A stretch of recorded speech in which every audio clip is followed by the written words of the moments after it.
Israel melaporkan 35 rudal ditembakkan dari Lebanon ke arah pemukiman utara Israel pada Jumat 14 Juni 2024. Israel juga melaporkan peluncuran 8 rudal dari Lebanon yang menargetkan wilayah utara yang menyebabkan kebakaran namun tidak menimbulkan korban jiwa, menurut media Israel yang dikutip dari Anadolu.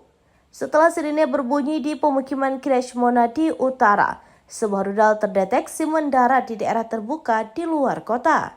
Ketegangan meningkat di antara Hizbullah dan tentara Israel sejak tewasnya komandan senior Hizbullah, Talib Sami Abdullah, dalam sebuah serangan udara Israel di Lebanon Selatan.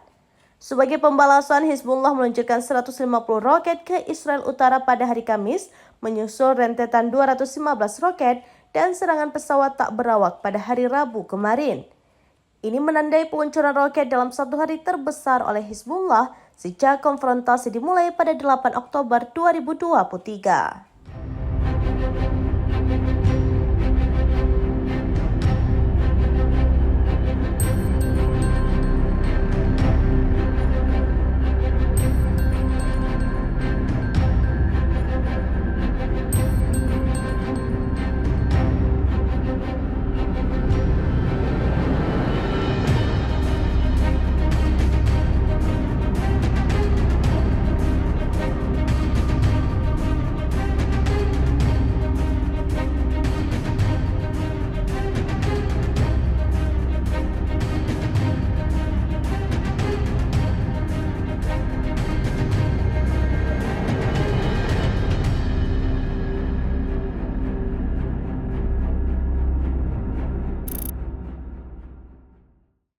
Download Tribun X sekarang, menghadirkan lokal menjadi Indonesia.